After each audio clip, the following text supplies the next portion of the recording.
इस वीडियो में हम पढ़ेंगे कक्षा 4 के पाठ 5 दोस्त की पोशाक पाठ का सारांश। इस पाठ में मुख्य किरदार हैं नसीरुद्दीन, मुल्ला नसीरुद्दीन और जमाल साहब। दोनों ही बुद्धिमानी के लिए जाने जाते हैं। तो कैसे अपनी हाजिर जवाबी से एक ने दूसरे को हराया, पराजित किया, वही इस पाठ का मूल चिंतन है।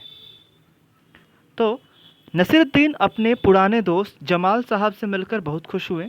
कुछ देर गपशप करने के बाद उन्होंने दोस्त के साथ मोहल्ले में घूमने की इच्छा जाहिर की। जमाल साहब ने जाने से मना कर दिया। उन्होंने कहा कि वे इस मामूली सी पोशाक में लोगों से नहीं मिल सकते। इतना सुनना था कि नसीरुद्दीन तुरंत उनके लिए एक भड़कीली अचकन, अचकन मीन्स कुर्ता, कुर्ता निकाल कर लाएं और कहा, इसमें तुम खूब अच्छे लगोगे। तो दोनों चूंकि अच्छे मित्र थे, तो नसीरुद्दीन साहब ने जमाल साहब के लिए एक बढ़िया सा कुर्ता ढूंढकर निकाला, एक भड़कीली अचकन निकाल कर लाई और कहा कि तुम इसमें खूब अच्छे लगोगे। बन ठन कर दोनों घूमने निकले। दोस्त को लेकर नसीरुद्दीन पड़ोसी के घर गए। पड़ोसी ने अपने दोस्त का परिचय कराते हुए उन्होंने यह भी बता दिया कि दोस्त द्वारा पहनी हुई अचकन उनकी है। यह सुनकर जमाल साहब का मुंह बन गया। उन्होंने नसीरुद्दीन से कहा, क्या यह बताना ज़रूरी था कि यह अचकन तुम्हारी है? तुम्हारा पड़ोसी सोच रहा होगा कि मेरे पास अपने कपड़े भी नहीं हैं। नसीरुद्दीन ने अपनी गलती स्वीकार कर ली कि उन्हें ऐसा नहीं कहना चाहिए था कि यह अचकन उन्हीं की है। आगे देखते हैं। अब नसीरुद्दीन अपने दोस्त को हुसैन साहब से मिलवाने ले गए। हुसैन साहब ने जब जमाल साहब के बारे में पूछा तो नसीरुद्दीन ने कहा, जमाल साहब मेरे दोस्त हैं और इन्होंने जो अचकन पहनी है वह इनकी अपनी ही है। जमाल साहब फिर नाराज़ हो गए।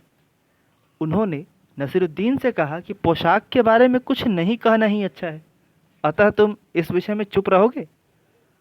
नसीरुद्दीन जमाल साहब को लेकर आगे बढ़े और एक अन्य पड़ोसी से उनका परिचय करवाया।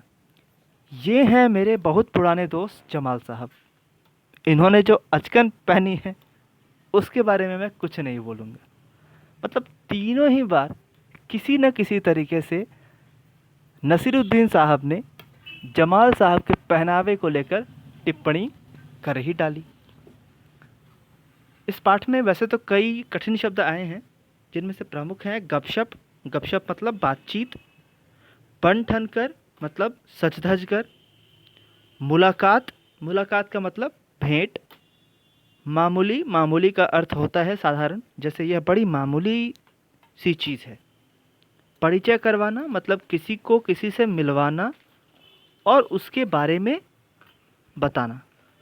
परिचय करवाना मतलब किसी को किसी से मिलवाना और उसके बारे में बताना।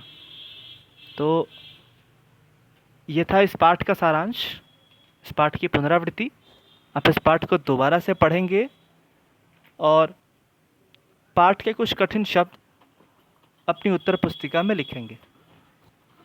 आज के लिए इतना ही। अगली वीडियो में फिर से नए वीडियो के साथ। तब तक के लिए धन्यवाद।